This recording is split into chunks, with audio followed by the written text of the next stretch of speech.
Last వీడియోలో జగన్మోహన్ రెడ్డి గారు మాకు ఇంటి స్థలం ఇచ్చారని చెప్పి ఒక వీడియో పెట్టాను కదండి. అలాగే ఒక జగన్మోహన్ రెడ్డి గారు మీ కుటుంబానికి ఒక ఇంటి స్థలం ఇచ్చినందుకే ఆయన మళ్ళీ 2029 మేలో ఎలక్షన్స్లో రావాలి, ఆయన చాలా గొప్ప వ్యక్తి అని ఎలా చెప్తున్నావు అని కొంతమంది నన్ను అడగొచ్చండి. సో దాని గురించి కూడా నేను ఇప్పుడు మీకు వీడియో తీస్తున్నాను అండి. జగన్మోహన్ రెడ్డి గారు ఏమి ఒక ఇంటి స్థలం విషయంలోనే కాదండి, చాలా విషయాల్లో మాకు హెల్ప్ఫుల్గానే ఉన్నారండి. ఇంకొకటి చెప్తాను చూడండి. ఫర్ ఎగ్జాంపుల్, ఇప్పుడు నేను సింగిల్ పేరెంట్ అండి. మా ఫాదర్ లేరు, మా మదర్ ఉన్నారు.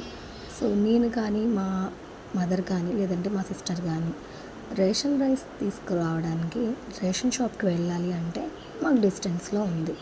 అలాగే ఆ షాప్ దగ్గరికి వెళ్ళి మేము అక్కడ రేషన్ రైస్ తీసుకొచ్చుకోవాలన్నా లేడీస్, అందులో మేము చాలా వీక్గా ఉంటాం.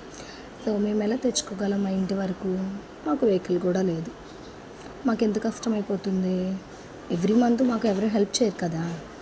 సో అది కూడా జగన్మోహన్ రెడ్డి గారు మమ్మల్ని ఏదో దగ్గరుండి చూసినట్టు, లేదంటే దూరం నుంచి గమనించినట్టు వాహన మిత్ర అని చెప్పి మా కష్టాన్ని అలా తొలగించేశారు సార్.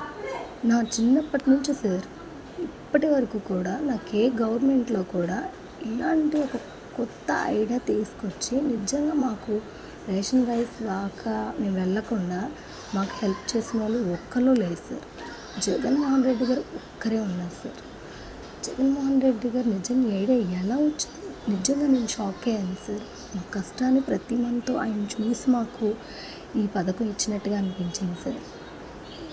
వాహన మిత్రలో మా అమ్మగారు చాలా అంటే చాలా హ్యాపీగా ఇంటికి ముందు వాహనం రాగానే ఫాస్ట్గా వెళ్ళి చక్కగా ఎటువంటి ఇబ్బంది లేకుండా రైస్ తెచ్చుకునేవాళ్ళు సార్. చాలా అంటే చాలా బాగుంది సార్ మాకైతే అప్పుడు. అదేంటో నాదెండ్ల మనోహర్ గారు జనాలకి కష్టాలు ఇవ్వాలనుకున్నారో లేదంటే మమ్మల్ని ఇంకా కష్టపెట్టాలనుకున్నారో తెలియదు కానీ సార్ ఆ పాలసీ తీసేశారు సార్. జగన్ సార్ ఇచ్చిన ఈ వాహన మిత్రాన్ని రద్దు చేసేసారు. ఏంటి అంటే గవర్నమెంట్కి చాలా ఎక్కువ అమౌంట్ అయిపోతుంది, దానివల్ల చాలా లాస్ అయిపోతున్నామని చెప్పి ఈ వాహనాన్ని తీసేశారు సార్. ఒకటి సార్, నాదెండ్ల మనోహర్ గారు ఇది వినాలని చెప్పి నేను అడుగుతున్నాను సార్. ఇప్పుడు ఒక పాలసీ కానీ అలాగే ఏదైనా ఒకటి పెట్టారు అంటే సో దానివల్ల అందరూ బెనిఫిట్ పొందరు సార్. దానివల్ల గవర్నమెంట్కి ఎక్కువ నష్టం కూడా రాదు సార్. కొంతమంది దాంట్లో బెనిఫిట్ అయినా హ్యాపీయే కదా సార్. ఇప్పుడు ఎగ్జాంపుల్కి చెప్పమంటారా సార్? అయితే సబ్స్క్రైబ్ చేసి